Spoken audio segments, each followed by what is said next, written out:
Hello les Tata, ravi de vous retrouver pour une nouvelle émission. J'ai le plaisir de recevoir aujourd'hui un des plus grands champions martiniquais, recordman du monde, champion de France et d'Europe, médaillé olympique. Il compte un palmarès impressionnant en athlétisme. En cette année de Jeux olympiques, il est dans les starting blocks après avoir participé 2 fois aux JO durant sa carrière de sportif de haut niveau.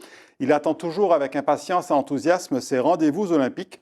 Il est venu nous raconter un parcours remarquable qui ne se limite pas qu'au sport de haut niveau. Bonsoir Max Morinière. Bonsoir à nos Itata, comme tu Oui, dis. c'est ça. Et ça va. Max, très heureux de te retrouver, de te recevoir aussi, puisqu'on se connaît depuis très longtemps. Comment vas-tu?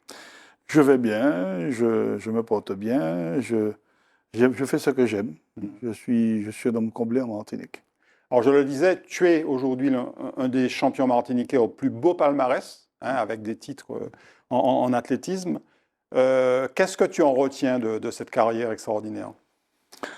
Je dirais que c'est avec le recul que j'apprécie ce qui s'est passé, mais ce que je retiens, c'est que j'ai fait plaisir aux Martiniquais. Parce que jusqu'à ce jour, je rencontre des Martiniquais qui m'en parlent de ces événements, qui me présentent. Parce qu'il y a une nouvelle génération qui me connaît pas. Et ce qui fait que, bon, des fois, c'est avec plaisir et honneur que je transmets mes pensées et mon historique. Alors, on est dans une année olympique, je le disais, toi, les Jeux olympiques, tu as connu 2 fois. On va le voir tout à l'heure, d'ailleurs, en images également. Oui. C'est symbolique, c'est particulier d'être dans une année olympique comme celle-là. C'est celle un peu où on voit émerger des talents, des espoirs. Oui, c'est sûr, mais là où c'est encore plus dur, c'est que ça se passe en France. Et je vous permets d'être à la place des athlètes, parce que là, on participe chez nous, quoi. Oui. Ça veut dire que... Grosse pression. Grosse pression. On l'a vécu par le passé, alors que c'était même pas en France. Alors, les voir en France, ce que je peux dire à mes amis qui participent à ces Jeux, il faut y avoir courage. Et puis faites-vous plaisir. Faites-vous plaisir. Essayez de relâcher la pression. Ah, mais ce serait difficile. Ouais. Ce sera difficile, je pense. Bon, on va commencer par parler de toi. Merci. C'est la rubrique Kimounouye.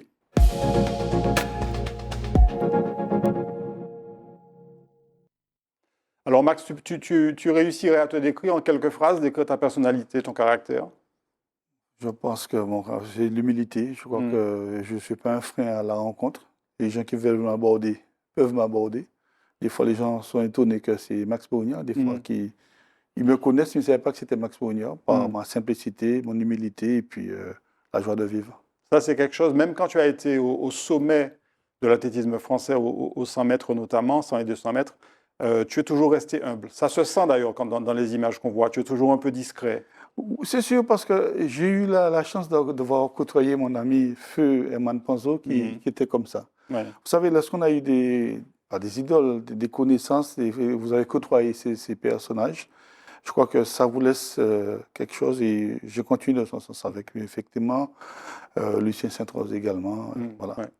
Bon, avant de parler de l'athlète, on va parler de l'homme, et l'homme qui a d'abord été un bébé, comme on va le voir sur cette première photo que tu vas découvrir derrière moi. Ouais. Elle est belle la photo. Ouais. Elle est très belle. Belle photo, des photos qu'effectivement on ne voit plus trop. D'abord, elles sont rarement en noir et blanc. Ouais. Allez, je crois que les photographes doivent venir. En fait, on ne voit plus ces photos. Il faut qu'on revienne dessus. Ouais. Tu te souviens comment était le petit Max Morinière? Ah non, pas du tout. Aucun souvenir? Ouais. Non, je n'ai pas beaucoup de souvenirs de cela, mais étant jeune, je sais que j'avais un super pote et on était toujours ensemble. Voilà. J'ai pas de frères, ce qui fait que j'ai que des sœurs. Ouais. Que je tu es le seul garçon de la famille? Je suis le seul garçon, mes sœurs que je salue et voilà, qu'elles m'ont vraiment entouré. Tu étais quoi, le dernier? Avant-dernier. Avant-dernier. 4 sœurs et 5 sœurs et un garçon. Un des petits protégés, quoi, on va dire. On dit tout le temps ça, mais je ne crois pas. Parce que les parents, il n'y avait pas de protégés. À l'époque, ce n'était pas comme ça. Ouais. Voilà. On va retrouver une photo de communion, là, avec bien sage, toujours le jeune Max. Hein. Ah ouais, ça c'est sûr. Cette photo, elle est belle. Mais il manque encore une autre photo, elle est poignante parce que à part ma soeur, ma petite soeur qui est à ma droite. Et les deux autres ne sont plus là. Ce sont mes cousins, ils sont tous décédés. Mais voilà, je n'avais même pas vu que j'avais la petite cravate. Tu étais donc plutôt un garçon discret ou plutôt turbulent? Ah non, les gens qui me connaissent, j'étais très timide. Timide, réservé, j'étais pas bout en train. Mais avec mes cousins, puisque mon cousin qui est à ma gauche, là, j'allais souvent chez ma tante, puisque je suis un jeune de Cité-Dillon. Où comme ma tante avait des garçons et puis ma maman avait des filles, je passais mon temps chez ma tante à Cité-Dillon. Voilà, ce sont mes petits frères, je dirais mes petits frères, mes cousins frères. Ben justement, tu parlais de la Cité-Dillon, on va voir ça une photo, je le précise, tirée du site du CAUE. La Cité-Dillon, ton quartier, le quartier de ton enfance? Ouais, si on va bien, c'est pratiquement, tu as failli avoir, on peut voir l'appartement où j'habitais, c'est un petit peu au haut de la PMI. Et voilà, c'était pratiquement tout près de chez moi. Mes parents habitaient là. Ma soeur habite maintenant. Et c'était, comme on dit, Dillon Connexion. Maintenant, on appelle ça Dillon Connexion. Puisque tous les jeunes de ma génération, on est toujours restés sur un site qui s'appelle Dillon Connexion. On fait passer des messages. Lorsqu'il y a un qui disparaît, c'est la maman de copains décédés, nous sommes informés. Et quel souvenir tu as de cette jeunesse, cette adolescence à la Cité-Dillon? Eh bien, c'est une adolescence, je dirais, sportive, puisqu'à l'époque, il n'y avait pas autant de construction. Et on jouait souvent, je ne sais pas si tu as connu ça, on jouait souvent dans le sud de Dillon. Il y avait des compétitions de football, pas d'athlétisme, mais beaucoup de football. Il y avait des tournois de vacances. C'est maintenant, je prends l'exemple derrière cet immeuble bâtiment haut, où il y avait un escalier à côté, il y avait Tony Chasseur, il y avait Tony Pognon, et derrière, il y avait de la place pour pouvoir faire du sport. On faisait des tournois de football, c'était super sympa, et après, le bâti a fait qu'il faut faire du sport, il faut descendre près du stade mais avant, on avait la possibilité de pratiquer une activité physique juste derrière l'immeuble. Alors justement, on va retrouver une photo de football qui va te rappeler justement ces souvenirs-là. C'était à Dillon, ça? Ouais, c'était l'Intrépide. Non, même pas Dillon, c'était l'Intrépide Club. Et ouais, chaque fois que je vois cette photo, j'ai des... Toi qui es en bas au milieu, c'est ça? Oui, voilà, il pose la main sur ma tête. J'étais attaquant, c'était l'Intrépide. Et effectivement, ce club s'entraînait à Dillon, comme je te disais, où il y avait encore des terrains non constructibles. Et il y avait pas mal de clubs de la capitale qui s'entraînaient sur Dillon. Il fait qu'on avait bien marché. C'était une bonne époque où on était sorti deuxième du championnat. Tu mixais à ce moment-là déjà football et athlétisme ou pas encore? Non, pas du tout. Je ne savais même pas ce que c'était l'athlétisme. Moi, j'étais très football, très bon chez football. Et non, je n'avais pas connaissance de l'athlétisme. Et à quel moment tu découvres justement ton talent pour l'athlétisme? Découvrir, c'est une grande chose. Je crois que je vais parler de lui. C'est ton oncle, Gérard Cromwell, lorsque je suis entré au lycée, qui a vraiment insisté à ce que je pratique de l'athlétisme. Lorsqu'on faisait l'EPS, il voyait mes qualités. Je ne peux pas te dire, mais il m'a fait du rentre-dedans, vraiment du rentre-dedans. Chaque fois, il me voyait, Max, il faut y aller, tu as un fort potentiel. Et un jour, je me suis décidé, et puis ça m'a permis de... Tu avais quel âge à ce moment-là? Tu as découvert l'athlétisme? À 18 ans. 18 ans. Ah oui, 18 très tardivement. très tardivement, 18 ans. Je suis arrivé, il m'a dit, il faut aller, tu vas au stade Luachine, il m'a mis en contact avec M. José Rago, je crois, comme ça. José Rago, feu José Rago. Qui, lui, je crois aussi, habite à Dillon, d'ailleurs. Oui. Et je ne vais jamais oublier ce jour-là, on m'a fait faire un 60 mètres, il y avait tous les meilleurs et... Tu as fini premier. Ah oui. Et l'anecdote, c'est que à l'époque, France-Antilles, ils s'étaient même trompés de nom. Ils m'avaient écrit Max Moriguian. J'ai vu cette France-Antilles-là, mais c'était assez... Les gens savaient, un jeune sorti d'où avait gagné les meilleurs en Martinique. On va reparler de ton parcours, ta carrière d'athlète. Oui. On va avoir une photo de deux personnes qui te sont chères. Tes parents? Ouais, c'est mes parents. En plus, c'est moi qui avais réalisé cette photo. Et voilà, ils m'ont tout apporté. Ils ont voulu... Je suis content de les voir. J'ai une grosse pensée, ils ne sont plus là. Et ils m'ont tout appris. Ils m'ont appris pas mal de choses. Et Quel type d'éducation, justement, ils vous ont donné à tes sœurs et à toi? Ah oui, mais c'est surtout mon père, il m'a appris à travailler, toujours bosser. Faut pas attendre. Allez, une phrase que j'ai tout le temps, faut pas envoyer, même à mes fils, je leur dis ça, faut pas envoyer à demain ce que tu fais aujourd'hui. Et ça a toujours été ma devise. Si aujourd'hui j'ai le potentiel de le faire, je le fais, je renvoie pas à demain. Et puis ma maman, c'est la sagesse et puis la cuisine aussi. Elle faisait très très bien la cuisine. Voilà, ce sont des parents que, bon, on dit, on aime toujours ses parents, mais ils m'ont beaucoup appris. Et, ouais, voilà, ils ne sont plus là, mais bon, ils sont dans nos cœurs, ma famille et moi. L'éducation était plutôt stricte ou plutôt souple, on va dire? Non, c'était pas, je prends le cas de mon père. Mon père, je travaillais avec lui le week-end, il m'a appris à travailler, je faisais du carrelage, je fais de la mécanique, il travaillait aussi, il était chauffeur de camion. L'exemple, c'est que la première voiture que j'ai conduite, c'était un camion. Il avait laissé le camion de l'entreprise un jour. Je n'ai jamais dit ça. J'ai conduit le camion parce que tout le temps, il m'emmenait avec lui. Et lorsqu'il faisait, comme dit à l'époque, des jobs, j'allais avec lui. Ouais. Et j'allais tard. Hein. Je crois que je faisais du foot. J'étais encore le week-end avec lui à faire des jobs de maçonnerie, de carrelage. Et il m'a appris à travailler, quoi. Une photo que j'ai piquée sur le Facebook de Max Morinier, qui va te rappeler des souvenirs pas si lointains. Elle va arriver. Ah. La photo le gâteau des 50 ans. Oh là là là. Ouais. Oh, c'était une belle surprise qu'on t'avait faite là. Ah oui, c'était... C'était tes sœurs qui avaient eu cette idée-là? Ah oui, c'est une bonne amie, on avait vraiment fêté ça. Mais 50 ans, c'est pas tous les jours où on perd. On a 50 ans et on s'était bien amusé à la maison. Je me suis créé un espace de réjouissance où avec mes amis, on peut s'éclater sans salir à la maison, mais c'était sympa. On était une bonne centaine, ça s'est très bien passé. Et voilà, lorsqu'on a, dernièrement, cette année, j'ai eu 60 ans. Je n'ai pas pu le fêter puisque c'était carême. Ouais. Bon, on s'est donné rendez-vous l'année prochaine. L'amitié pour toi, ça compte beaucoup? Ah oui, très. Je suis Verseau. Les Verseaux sont comme ça. Ils donnent, ils ont un cœur ouvert, mais on n'aime pas la traîtrise. Moi, je suis très humble, je suis très proche des gens et dès que je sais qu'on veut m'utiliser à contre-coup, ça me renferme. Je peux me retirer sans faire de bruit. Mais ça se passe en général très bien. On va passer à l'athlète. On va parler là effectivement des heures de gloire de Max Morinier, c'est Martinique.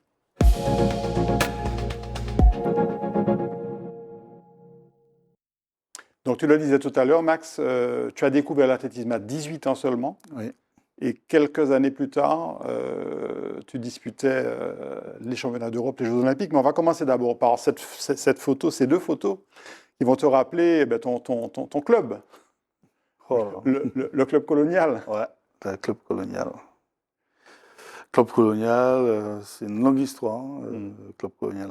Là, tu as commencé la compétition dès 18 ans, Dès 18 ans. L'année où j'ai commencé, comme je disais, c'était en février-mars. J'ai fait les 60 mètres, comme on dit maintenant, les épreuves hivernage. Ouais.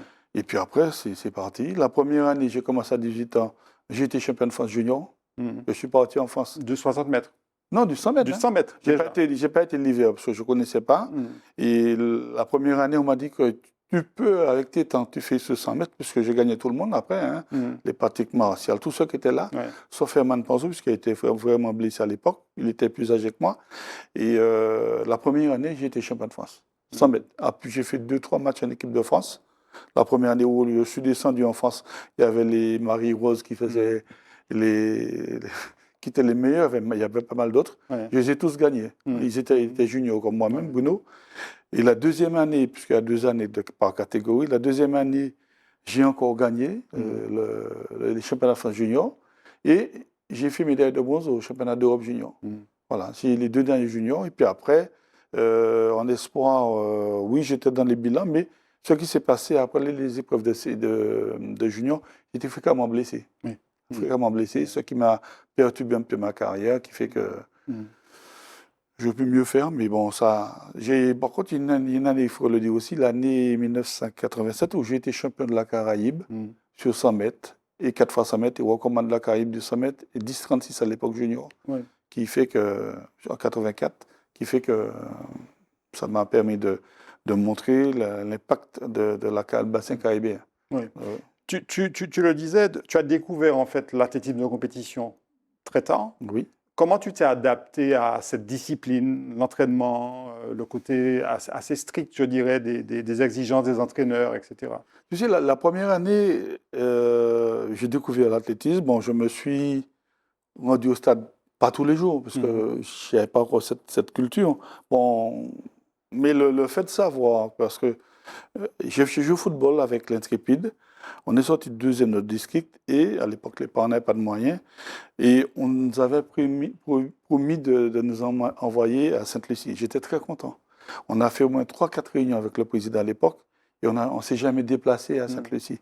Pour moi, c'était quelque chose de formidable d'aller à Sainte-Lucie. Et l'année qui a suivi, lorsque j'ai commencé les tests en athlétisme, on m'a dit que tu peux, si tu continues comme ça, tu peux partir en France. Tu te rends compte, à l'époque, avant de prendre l'avion, c'était pour moi quelque chose de... C'était un rêve. Et donc ça a été une motivation. Ah oui, c'était le leitmotiv pour dire que, bon, mais à l'époque, maintenant tout le monde voyage, mais pour moi, si un jour je allais prendre l'avion, je ne sais pas quand est-ce. Mais grâce à ce qu'on m'a dit, bon, tu sais que tu vas partir au championnat de France par rapport à tes performances. Et tout de suite, la première année, champion de France, la première fois. Donc, dès ta première année de compétition senior, tu es parti junior, tu es parti là-bas. Oui, je suis parti là-bas. J'ai gagné la première année junior, j'ai gagné la deuxième année junior, et puis après, je suis rentré en équipe de France. Et on va voir que c'est un podium qui est assez révélateur de ce qui allait se passer après. C'est celui-ci. Alors, on ne voit pas très bien la photo, mais c'est Max Morigny en premier, Bruno Marie-Rose deuxième et Daniel Sangouma troisième. Voilà. Et tu te souviens en quelle année c'était? Tu as été 2 fois champion de France, je crois, senior. Oui, ça c'est 88. 88, il me semble que c'est 88. Oui, j'ai été 2 fois. J'étais au commande de France du 100 mètres senior. En 10,04, c'est ça? 10,09 avec Antoine Richard. On avait égalé le record de France. J'avais égalé le record de France. C'est 88, c'est cette photo, ça me revient. Et qu'est-ce que ça te... Avec le recul, quand tu sais ce que vous avez réalisé ensemble après, on va le voir, cette photo, elle est quand même assez... je cherchais le terme. Oui. Non, ça vous montrait à cette jeunesse que c'était que ce que j'ai réalisé, je ne regarde pas souvent les photos, même mes enfants ne me regardent même pas, mes petits-enfants, peut-être que mes petits-enfants. Ça veut dire prémonitoire, c'est le terme que je cherchais, cette photo, elle est assez prémonitoire. Oui, ça veut dire que non, et cette période-là, c'est une année faste, mais le problème, c'est que, comme je dis par le passé, j'aurais pu prétendre à plus, mais bon, à l'époque, on n'avait pas autant de suivi que maintenant. Parce que je me dis, bon, chacun vit avec son temps, mais si j'avais le suivi médical qu'ils ont en ce moment, je pense que j'aurais pu mieux faire. Alors, tu as participé 2 fois aux Jeux Olympiques, en 88 à Séoul et en 92 à Barcelone. Oui. Voilà. Et on va voir une vidéo, on va la regarder ensemble, on va la commenter parce qu'elle est en anglais. Tu te souviens, c'est le 4 fois 100 mètres de Séoul en 1988 où la France obtient la médaille de bronze. Oui, ça a été pour moi une course vraiment formidable. Mais ce qui était le plus beau pour moi, et j'ai toujours dit, c'est l'une des plus belles victoires parce que ce jour-là, on avait battu le record de France du 4 fois 100 mètres. De qui? De Bambuc, Delco Kikmal. Bambuc, on a battu le record de France. Où Bambuc et là, on te voit terminer. J'ai terminé, j'étais troisième. On a terminé troisième. Voilà.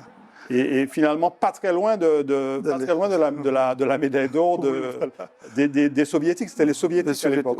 Voilà.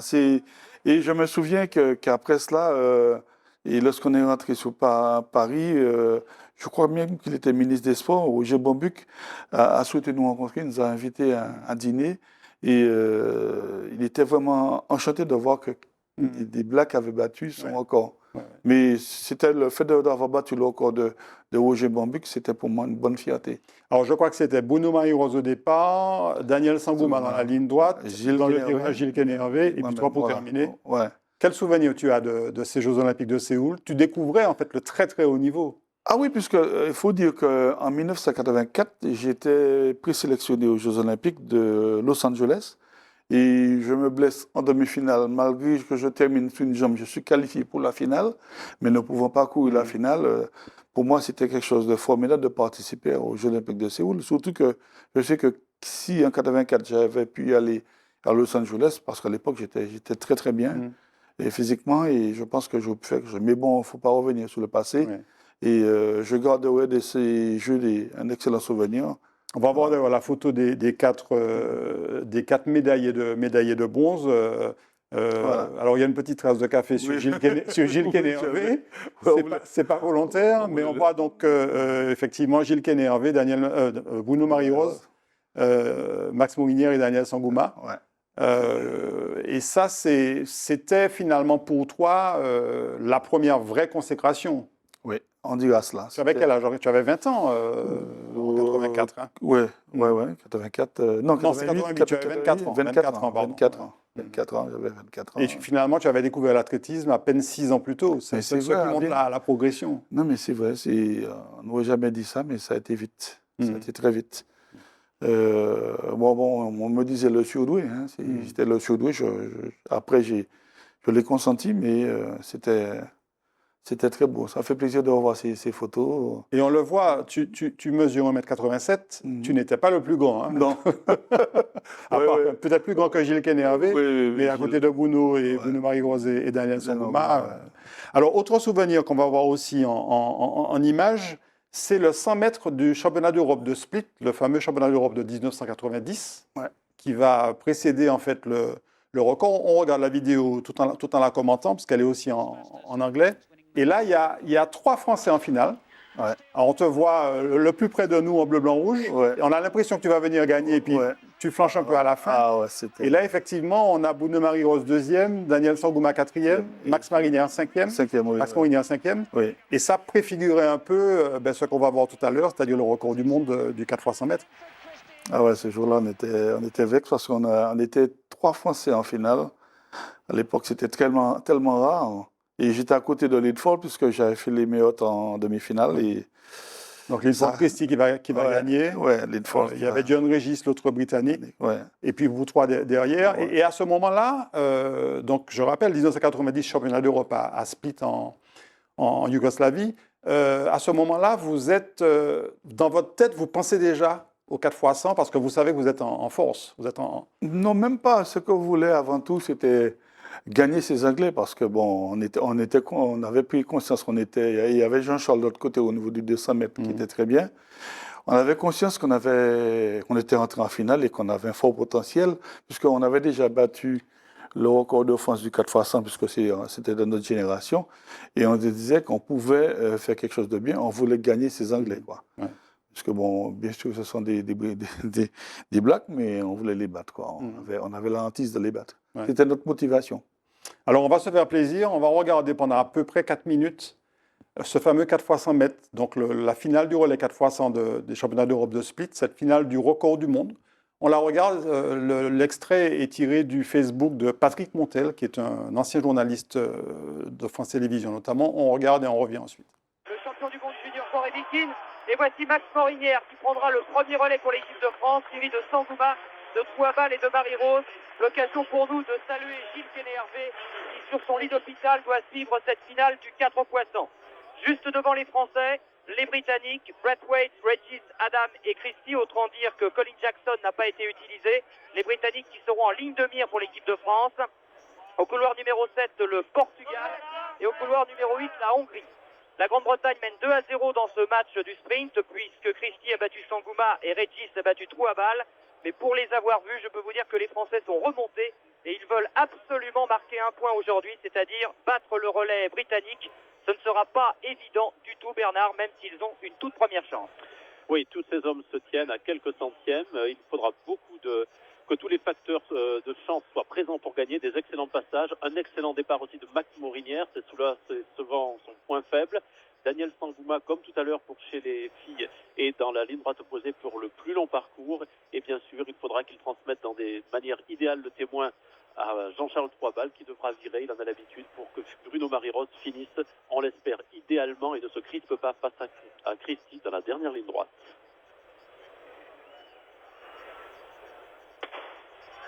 C'est parti également sans faux départ. Cette fois, Max Morinière a pris un départ assez moyen, en tout cas moins rapide que Braithwaite. J'ai l'impression que le Britannique va passer légèrement en tête. Le passage de témoin n'est pas terrible entre Morinière et Sangouma. Sangouma maintenant qui fait son effort, qui revient sur le Britannique. Le troisième passage de témoin va être extrêmement important. Il est très correct avec Jean-Charles Trouabal qui va peut-être virer en tête. Attention entre Jean-Charles Trouabal maintenant qui va passer à Bruno Marie-Rose qui est en tête. Bruno Marie-Rose est en tête contre Tom Redif. La France va être championne d'Europe. La France va tenir. Bruno Marie-Rose donne la victoire à l'équipe de France. 37 secondes et 80 centièmes. 37 secondes et 80 centièmes. Record de France pulvérisé. Record du monde, j'ai l'impression. C'est le record du J'ai monde. l'impression que c'est un record du monde. Bruno Marie-Rose qui fait son tour d'honneur. Ce qui se passe ici est absolument historique. Attendez confirmation, le temps peut peut-être être corrigé et revu, en tout cas sur un record d'Europe qui était de 38,02 par les soviétiques et peut-être le record du monde qui était de 37,83. Le vieux record de Grady, de Brown, de Calvin Smith et de Carl Lewis est battu. Fantastique, en tout cas il n'y a pas photo. L'Angleterre a été écrasée, on disait qu'il se tenait. Mais Patrick de là a annoncé un record du monde quand même, c'est une surprise fantastique. Voilà qui va faire plaisir, j'en suis sûr, à toute la France et à Gilles Kay-Hervé. Regardez Trouabal, c'est ses premiers championnats d'Europe. Il revient avec une médaille d'argent sur 200 mètres et avec une médaille d'or dans le relais. Il me tarde de voir le ralenti, le parcours de Daniel Sangouma et surtout le virage de Jean-Charles Trouabal a été fantastique. Regardez Sangouma, je crois qu'il pleure, Sangouma. Il est en larmes dans les bras de Max Morinière. On est très heureux aussi pour Joe Maizetti, le préparateur et l'entraîneur national de ce sprint de Séoul, qui a eu quand même à charge de préparer les charnières, les relais. C'est pas facile de réunir tous ces garçons qui souvent sont en déplacement dans des grands meetings. On parlait de la belle époque du sprint français, mais il n'y avait pas autant de meetings qui pouvaient se préparer collectivement. C'est maintenant très dur, en tout cas un record du monde. Quoi de plus Regardez, là, les Anglais qui viennent féliciter les Français. Très déçus les Anglais, très déçus. Très déçus, mais très sport aussi. Je vous rappelle qu'en 66, Berger, Delecourt, Piquemal et Bambu qui étaient champions d'Europe. En 69, Starter, Bourbillon, Fenouille et Saint-Jules. En 74, Saint-Rose, Arabe, Cherrier et Saublot. La tradition française du sprint est bel et bien respectée ici, à Split. Oui, le stade est debout pour saluer le premier record du monde de ces championnats, Patrick. Oui, si l'on accepte le record du monde junior de Chris Royer sur 400, mais quel record du monde! C'est les Américains qui vont être surpris, hein? Ça va leur faire très drôle. Voilà un souvenir exceptionnel, Max. Tu me disais que tu n'avais pas revu ces images aussi longtemps. Donc là, c'est Split 1990. Ouais. Alors je dis la Yougoslavie, je me souviens précisément, c'était encore la Yougoslavie, mais enfin bon, ouais. puisqu'entre-temps, il y a eu le mur de Berlin qui est tombé en 1989, de mémoire. Tout à fait. Donc qu'est-ce que tu gardes comme souvenir? Tu as pris le départ de ces Jeux Olympiques, de ce relais, pardon, des championnats d'Europe. Et tu me disais que tu n'étais pas très confiant, en fait. Tu ne te sentais pas en forme. Mais là, ce que tu as, tu veux... On voulait à tout prix gagner les Anglais, quoi. On voulait les battre. Et je me disais qu'il fallait que je porte bien, il y a tout un truc dans ta tête qu'il faut remettre le témoin devant. Et je n'ai pas remis le témoin en première position. J'étais un petit peu vexé. Bon, je pense que, je ne suis pas un spécialiste du virage, mais bon... Ça s'est quand même bien passé, mais je pense qu'on aurait pu mieux faire. Mais bon, la vie est mais enfin, clairement, vous vouliez battre les Anglais, mais non seulement vous battez les Anglais nettement, mais vous battez le record du monde de Calvin Smith, de Carl Lewis. C'est quand même extraordinaire. Ah oui, ça c'était très fort, puisque après, c'est des anecdotes. L'année qui a suivi, on était aux États-Unis, les Américains nous ont pris de record parce qu'on avait battu le record. On s'est revus, on a monté des défis, mais ils nous ont laminés, quoi. L'année qui a suivi, il y a eu les championnats du monde. C'était la revanche, ils nous ont encore gagné. On a fait deuxième. Bon, vice-champion du monde, c'est quand même pas négligeable. Mais les Américains, ils avaient mal pris cela. Hein. Ils avaient mal pris ça. Et maintenant, le record du monde appartient à nos amis jamaïcains. Oui, tout à mais fait. on a toujours le record de France du 4x100 qu'on espère être battu une fois, quoi, puisqu'on a des potentiels. Alors, ce record du monde a créé derrière toute une chaîne d'événements. On va voir d'abord la photo des quatre records même du monde. 37,80, ça a été ramené à 37,79. Tout à fait. Et c'est vrai que c'était rare à l'époque pour les Français de détenir un record du monde. Donc là, c'était vraiment quelque chose d'historique. et vous avez eu tous les honneurs par la suite. On va voir ce poster d'Adidas, la preuve par 4. Alors, ouais, bon, il y a des petites. Oui. On ne voit pas tout à fait Max parce qu'il y a un petit contre-jour, effectivement, sur la photo. Mais c'est vrai que ça a été derrière une foule de réactions extraordinaires. Non, ça c'est sûr, hein. On a eu, on a tout connu, hein. Je dirais, j'ai tout connu grâce au sport. Je veux bien insister, grâce au sport, j'ai tout connu. Comme j'expliquais des fois à notre jeunesse, le sport peut véhiculer pas mal de choses, des connaissances, des voyages, de la vie, quoi. On va apprendre, on peut aller dans des pays qui sont riches, on peut aller dans des pays hyper pauvres aussi, qui fait que on a un recul par rapport à ce que nous faisons en Martinique. On peut se comparer, mais ça m'a permis de côtoyer pas mal de personnes, de savoir qu'on est tous humains sur cette terre. On va voir aussi cette photo que vous avez, qui a été prise, je crois, sur les Champs-Élysées avec Joe Mezzetti, qui était l'entraîneur des relais. Non, c'est le professeur. Non, c'est pas Joe Mezzetti, c'était le professeur. Ah oui, pardon. Oui. C'est lui qui a créé le dos d'organe. Faites passer la vie. Faites passer la vie. C'est lui qui a créé. Le nom m'échappe quand on parle de Joe Mezzetti. Professeur. Oh, excusez-moi, ça me revient pas. On était sur la veine des Champs-Élysées. Ouais. Et il est décédé depuis, mais c'est lui qui avait lancé l'opération Dodogan, puisqu'à l'époque, oui, tout à fait. Le Dodogan n'était pas obligatoire, il fallait donner son accord pour récupérer les organes. Oui, tout à fait. On n'a pas retrouvé le nom du professeur, mais bon, je pense que... alors, il y a eu aussi, par la suite, il y a eu l'accueil en Martinique, puisque Max Morinière, c'était le héros martiniquais. On voit là, effectivement, cet accueil à l'aéroport du Lamentin. On aperçoit d'ailleurs Herman Panzo, entre autres, qui était, je crois que c'est Camille Darcier, Louis Boutrin, qui était venu t'accueillir. Et puis, il y a les honneurs aussi avec Aimé Césaire, avec Pierre Aliquet. On va voir ces deux photos. Qu'est-ce que tu ressens à ce moment-là, la reconnaissance chez toi, les honneurs, c'est chez toi? Je vais pas te mentir, hein, lorsque j'ai revu ces photos, où je crois l'an dernier, ils ont passé lors des championnats du monde, ils ont passé cet extrait en film, ça m'a un pincé mon cœur. Je dis, mais effectivement, j'ai côtoyé, je le connaissais, mais Césaire, hein, à plusieurs reprises, mais ça m'a vraiment fait plaisir. Ça m'a vraiment fait plaisir. Mais ce jour-là, il y avait mes parents, il y avait mon petit-neveu. Ça m'a fait plutôt plaisir pour mes parents. Parce que ma maman travaillait à la ville de Fort-de-France, ma mère travaillait à la ville de Fort-de-France, mon père était un bosseur. Et c'était pour moi un plaisir pour eux de voir leur fils avec Aimé Césaire à l'équerre et j'en passe au 6e étage de la ville de Fort-de-France. Ouais. Et puis tu as eu aussi cette médaille de l'Ordre national du mérite, remise par Herman Panzo. Oui, Herman, mon frère Herman. Oui, c'est cette remise de l'Ordre national du mérite. Et puis l'anecdote. Et bon, ce jour-là, on n'était pas encore très affinés concernant cela. Et c'est ton grand-père, M. Omer Cromwell, qui m'a dit, tiens Max, je te donne cette médaille pour l'Ordre national du mérite. Mais bon, je ne savais pas qu'il y avait tout... Tu devais en fait commander la médaille? Oui, je devais commander la médaille, mais je n'étais pas au courant. Alors, cette réception était organisée par Mme je tire un bon chapeau pour Mme Bonol. L'accueil, c'était Mme Bonol. La distinction honorifique, c'est Mme Bonol qui a...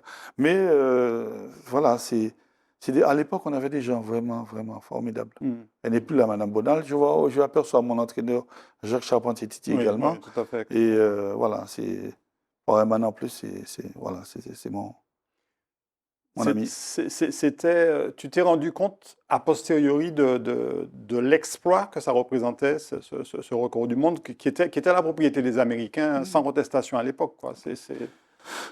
Oui, c'est vrai, mais avec le recul, c'était la fierté française, quoi.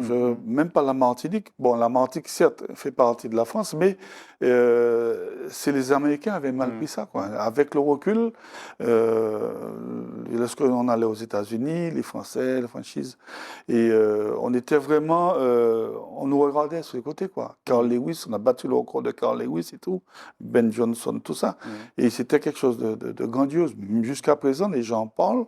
Je vois une certaine fierté encore Deux Martiniquais et deux Réunionnais, je crois que j'en sors Deux trois Martiniquais, oui, un Guadeloupéen. Guadeloupéen. On a vraiment les insulaires. C'était les ultramarins. Ultramarins, voilà, c'était ça. Qui ont longtemps été, bon, il y a parfois eu Gilles Kené-Hervé, mais souvent ça a été des ultramarins qui faisaient les 4 relais. En général, oui. Et ça continue. Et même parfois des 4x4. Oui, c'est ça.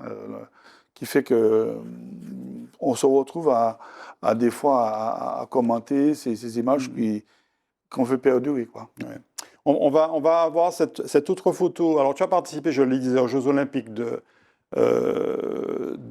88 et 92. Ouais. Là, on te voit avec un maillot d'Atlanta 96. Alors, ce n'était pas à Atlanta en l'occurrence, mais tu n'as pas pu, parce que je crois que tu as été blessé en 96. C'est l'année où on pensait faire quelque chose. On était aux États-Unis, en équipe de France. On était à Los Angeles. On s'entraînait à la village olympique. Et en faisant de la muscu, j'ai une rupture totale du tendon d'Achille.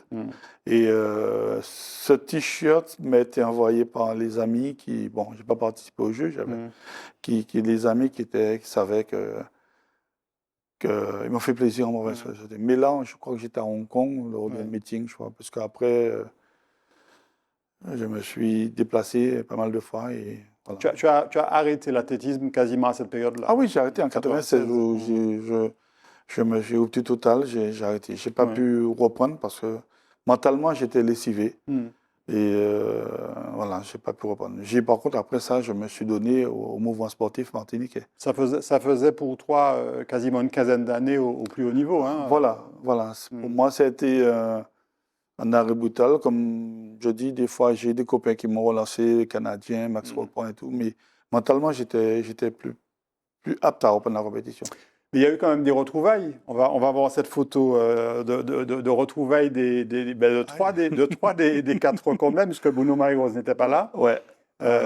Donc avec toi, Daniel Sangouma et puis Jean-Charles Trouabal. Ouais, c'était à La Réunion. Alors je ne sais pas qui est la dame. La dame, c'est une amie, celle qui avait organisé l'opération à La Réunion. Il y avait un meeting à La Réunion et j'ai été invité. Bruno devait y être, il y a un contretemps, mais c'était avec plaisir qu'on se retrouvait. Mais Daniel Sangouma, il y a longtemps qu'il n'a pas mis les pieds en Martinique, depuis 1988, il me semble. Ouais. Et Jean-Charles Trouabal, de temps en temps, il était l'an dernier en décembre avec nous. Ça se passe très bien. Vous gardez le contact en tout cas? Ah oui. Avec les réseaux sociaux, avec les messageries? Ça se passe très bien. On est des frères antillais, on s'entend très bien, ça se passe très bien. Et puis on termine avec une photo de quelqu'un qu'on a déjà vu tout à l'heure, mais à qui tu as voulu rendre hommage, une photo sous la neige, c'est Herman Panzo, le grand frère, disparu trop tôt, lui aussi très très grand talent. Ouais. En 1999, il y avait Lucien Sainte-Rose qui nous avait emmenés au sport d'hiver. Et depuis, j'ai pu remettre les pieds au sport d'hiver. Voilà. Herman est mort en juillet 1999, la veille du Tour des Yoles, je ne vais jamais oublier ça. Et on s'était vraiment marré. Là, on était devant l'hôtel, on n'a pas été. Il était un peu plus âgé que toi, il avait été, à un moment, il avait été ton modèle. Oui, il a été mon modèle. Il a fait les Jeux Olympiques de Moscou, il a fait une finale, je ne sais plus le point d'eau, je ne sais plus quoi. Mais Herman a été pour moi un grand frère. C'est un grand frère où on s'amusait beaucoup. Il a travaillé au conseil régional. Et j'ai suivi son exemple. Mais voilà pour le parcours de l'athlète, du champion Max Morinière. On continue avec la rubrique politique.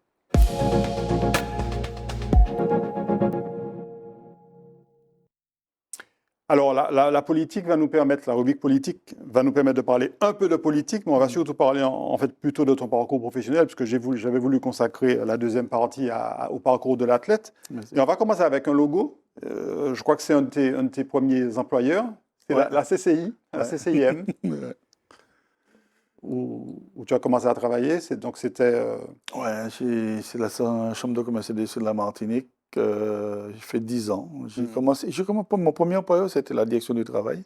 À l'époque où tu étais déjà athlète ou tu avais terminé?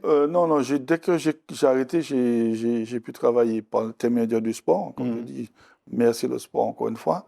J'ai commencé à la direction du travail en tant que jeune TUC, emploi TUC. Et après, par l'intermédiaire d'un pote peu cité, Daniel Elmira, qui m'a fait entrer à la chambre de commerce. Et j'ai fait 10 ans. 10 ans dans cette excellente boîte qui m'a permis de m'ouvrir dans le sport, puisque j'ai eu un contrat de la tête de haut niveau. Et le contrat d'intérêt stipule qu'on peut travailler le matin et l'après-midi, on s'entraînait, qui fait que j'ai des conditions vraiment optimales pour pouvoir œuvrer à ma passion. Et puis ensuite, tu as travaillé au Conseil général. À l'époque, je crois que c'était Claude Lys qui était Oui, président. ouais, Et on va voir une photo d'un stade que tu as très, très bien connu, Ouais. le stade Louis Achille, qui appartenait à l'époque au Conseil général. Ouais. Alors, Ouais, bon, ouais. le stade est vide, mais Max Morinière l'a sûrement connu plein. À l'époque, il y avait beaucoup Alors, plus de monde au meeting. l'anecdote est vraiment bonne. Cette photo est vraiment bien aussi, puisque je me suis entraîné au stade Louis Achille. J'ai été technicien des équipements sportifs au Conseil général. Je me suis occupé du stade Louis Achille. Maintenant, je suis toujours à la direction des sports, mais en tant que gestionnaire. J'ai réalisé le grand écran qu'on voit là. C'est moi qui ai suivi les travaux.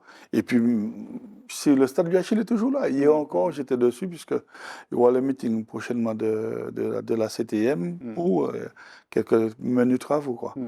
Le stade Louis Achille, je sais pas, c'est un stade mythique. Et quand effectivement la CTM a été créée, donc il y a eu la fusion entre le Conseil général et le Conseil régional, tu as donc rejoint la CTM, toujours à la direction des sports, et on va voir cette photo. Tu as connu en fait les deux présidents de la CTM, Alfred Marie-Jeanne d'abord, avec Ludwig Vaillant, qui est un des grands espoirs martiniquais aux 400 mètres haies. Donc tu as connu Alfred Marie-Jeanne, et puis on va le voir, tu as connu aussi Serge Letchimy, qui est l'actuel président de la CTM. Aïe, mon Dieu. Que ces photos-là.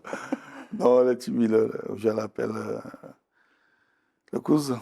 Et aujourd'hui, donc tu es à la direction des sports, tu t'occupes de quoi? On va te retrouver là sur une autre photo, je crois que c'était le même jour, où vous receviez en fait, on va apercevoir aussi Félix Mérine. Oui, Félix Biron et Mélanie Dos Santos. Oui, grande gymnaste martiniquaise. On espère qu'elle aura la médaille. Tout à fait. Et M. Letchimy, il est très, très, très proche des sportifs. Et ça m'a vraiment fait plaisir qu'il puisse recevoir avec mon ami Félix Mérine, les jeunes sportifs. Et également Marie-Noël Cataillé, qui est responsable de la Fédération de gymnastique, de la Ligue de gymnastique de la Martinique. Et puis, donc en fait, je disais, ton rôle aujourd'hui à la collectivité territoriale, donc tu travailles... Alors, je suis auprès de la directrice des sports, que je salue, Madame Fossette Cassiou, et on met tout en place pour le suivi des sportifs de haut niveau. Je suis plutôt auprès des sportifs de haut niveau et leur suivi, et puis aussi l'opération qui est en train de se passer là, l'avenue de la Flamme Olympique. Autour de la Flamme Olympique. De la Flamme Olympique. Et puis bon, tous les événements que nous faisons au niveau de la direction des sports, on essaie de suivre, de donner les moyens aux associations, les comités, pour pouvoir parfaire leurs actions. Alors, par la suite, après avoir été athlète, tu es devenu dirigeant et tu as même été dirigeant de la Ligue d'athlétisme de la Martinique. Tu as été président de la Ligue d'athlétisme de la Martinique pendant 2 mandats. Oui, j'ai été le premier président de la Ligue nationale, la Ligue martiniquaise d'athlétisme, puisque l'ancienne Ligue comité régional de la Ligue d'athlétisme a été dissoute. Et la fédération m'avait vraiment accompagné pour la reprise de la nouvelle Ligue d'athlétisme. J'étais le premier président et j'ai fait 2 mandatures. Et j'ai fait aussi une mandature à la Fédération française en tant que président de la commission d'outre-mer. Oui. Ça s'est très bien passé. Et puis bon, voilà, ça s'est arrêté et puis je fais autre chose. Et on va voir, sur la photo suivante, on va voir, je crois que c'était une préparation des Carifta Games. Voilà. La Ligue et avec d'autres partenaires, on aperçoit Emmanuel de Rénal notamment. Oui, voilà. C'est Contact Entreprise. Oui. Et on a organisé, à l'époque où j'étais présent, on a organisé les Carifta Games en Martinique. Nous avons organisé aussi les championnats de France de semi-marathon. 2 gros événements qui nous ont vraiment mobilisés sous l'opération. Une photo de France Antilles, je le précise, c'est écrit dessus. Et puis, tu n'as jamais cessé en fait de promouvoir l'athlétisme auprès des jeunes. Et on va te retrouver là avec Coralie Balmy, autre grande championne martiniquaise de natation. Oui, c'est vrai. On était, je me sens, à Saint-Pierre, dans le collège de Saint-Pierre. Ah non, tant qu'on peut apporter notre savoir, notre vécu aux jeunes, je crois que c'est un plaisir pour moi. Et puis, alors, on va pas te voir sur la photo, mais tu es revenu aussi en tant que dirigeant à Dillon, ton quartier, et Et là, on voit cette copie d'écran de France Antilles où tu avais organisé pour l'Association pour le renouveau de Dillon, Ouais. que tu présidais, une compétition de cyclisme. Ah ouais, on a fait la PRD la PRD. C'était une association que j'avais créée sur Dillon avec pas mal d'amis et puis on a fait beaucoup d'événementiels. C'était une association d'événementiels. On a organisé le Grand Prix cycliste Hugues Bouteau, un cousin qui est décédé. On a organisé des matchs de foot et lors des Tours de Yole, on louait un kata pour les seniors. On faisait beaucoup d'animations sur Dillon. Et puis j'ai passé la main et puis bon, c'est tombé à dire. Mais on avait créé aussi une section d'athlétisme où on a eu beaucoup de résultats. On a eu des champions de la Martinique. J'ai eu des jeunes qui sont partis avec la ligue d'athlétisme. Mais bon, comme je dis, il faut passer la main. La main n'a pas été bien faite. Le retour à Dillon, le besoin de revenir à Dillon pour accompagner le sport, à un moment, tu l'as ressenti très fort. Effectivement, parce que, vous savez, excuse-moi, Non, il n'y a pas de souci. tu sais qu'en Martinique, on a un fort potentiel au niveau des jeunes. On a une jeunesse qui sont petites qualités, mais il faut qu'on ait du monde à côté d'eux, il faut qu'on essaie de les détecter, mais c'est ce qui nous manque en Martinique. Il nous manque des gens qui, comme ton nom, qui poussaient, vas-y et tout. Il manque ça. Et comme on veut leur faire créer des champions, s'il n'y a pas des gens à leur côté, parce que les parents n'ont pas le temps véritablement de voir l'évolution de leurs gamins au collège, au lycée, qui fait qu'il faut des professeurs, des enseignants et des passionnés du mouvement sportif pour voir dans quelle mesure on peut accompagner, détecter des futurs champions. Et puis on parle un petit peu de politique, de vraie politique. Tu es aujourd'hui conseiller municipal du Gros Monde. Oui. Et tu es président de cette association d'insertion du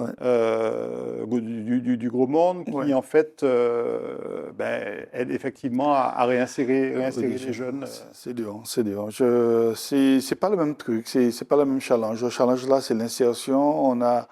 J'ai un effectif de 11 personnes, de 11 employés, de 11 jeunes qu'il faut les accompagner. Même le maire qu'on voit là, et même des fois, tu dis, comment tu fais avec ces jeunes qui sont très difficiles. Hein. Et on y arrive. Bon, des fois, il y a des hauts, il y a des bas, mais ça se passe très bien. Mais j'avoue que des fois, j'ai envie de baisser les bras. Mais comme des fois, il y a des jeunes, il y a des familles. Non seulement il y a des jeunes, mais il y en a qui ont des enfants, ils touchent plus que le SMIC, mais on a envie de faire pour eux, par rapport à ce qu'ils ont envie, de les insérer. On a eu quelques bons éléments. Et tu es donc conseiller municipal au Gros Monde et tu as été aussi conseiller municipal pendant 2 mandatures avec Serge Letchimy. Oui, j'ai fait ma première en 2001. Serge Letchimy m'a appelé. J'ai fait 2 mandatures avec lui. Et c'est une expérience. J'ai commencé par la capitale et l'avantage, je suis conseiller municipal du Gros Monde dans l'opposition. Je ne dis plus l'opposition puisque j'ai dit à monsieur le maire, je ne suis pas de l'opposition, je suis venu pour travailler pour la commune. Et ça se passe très très bien. Très bien. Je n'ai pas de souci à ce niveau. Et puis, toujours en politique, tu as soutenu, lors des dernières élections territoriales, la liste de Catherine Conconne. Tu en as fait partie? Oui, je suis membre fondateur avec de la Martinique Ensemble. Oui, Catherine, ma copine Catherine, on était au conseil municipal de Fort-de-France et je l'ai incité à prendre ce combat. Alors, des fois, elle me dit, Marc, c'est toi qui m'as devané, il faut que tu restes à mes côtés. Je l'ai poussé à créer son parti et bon, je suis avec elle. On essaie de travailler pour l'avenir du pays. La politique, pour toi qui es un homme discret, on l'a vu, c'est vraiment le travail de l'ombre. C'est un engagement. Oui. Mais bon, voilà, tu n'as pas d'ambition politique. Aujourd'hui, tu le fais avant tout pour soutenir. Soutenir, mais j'ai envie d'apporter un plus. Parce que je sais qu'on peut mieux faire. Il y a du boulot. Lorsque je compare ce qui se passe en Martinique par rapport à la Guadeloupe, la Guyane et la Réunion, on fait du bon boulot. Mais je pense que la petite touche, avant que je meure, j'ai envie d'apporter ma touche à l'édifice, comme on dit, et voir si mes projets, comment je vois l'avenir du sportif, on peut mieux faire. Ouais. Et puis on va terminer avec le sport, c'est normal. Et ce relais de la flamme olympique, tu en as parlé tout à l'heure, tu es en première ligne dans l'organisation du passage de la flamme en Martinique. Ça va être au cours du mois de mai, de juin. De juin, pardon. De juin. Voilà, De c'est juin. ça. Comment ça se présente? Ça se présente très bien. Il y avait une certaine réticence des Martiniquais, puisque bon, je ne vais pas entrer dans les détails parce que la flamme coûte de l'argent. Ouais. Mais mon ressenti à présent, c'est que beaucoup de Martiniquais, beaucoup de jeunes, surtout les scolaires, parce que ils sont demandeurs, ils ont envie de voir cette flamme, ils ont envie de participer à cette flamme, voir la Martinique à la flamme. Et lors de mes rencontres, puisqu'en ce moment, j'en profite, hein, puisque nous les anciens, nous sommes là, on ne nous appelle pas trop, on ne nous contacte pas trop. Je dis que c'est dommage, mais bon, je lance un appel à la population, aux responsables d'associations, qu'il y a une trentaine de sportifs de haut niveau qui sont à la retraite et qui sont disponibles, qui ne vont jamais dire non, venir discuter avec la jeunesse et venir échanger avec la jeunesse. Je pense que c'est quelque chose de positif qu'on doit faire. Hein. J'en ai expliqué ça au président. Il faut qu'on arrive à associer cette jeunesse aux anciennes gloires. Parce que, bon, un sportif de haut niveau, c'est ce qu'il a subi pour arriver, pour avoir des résultats. Oui.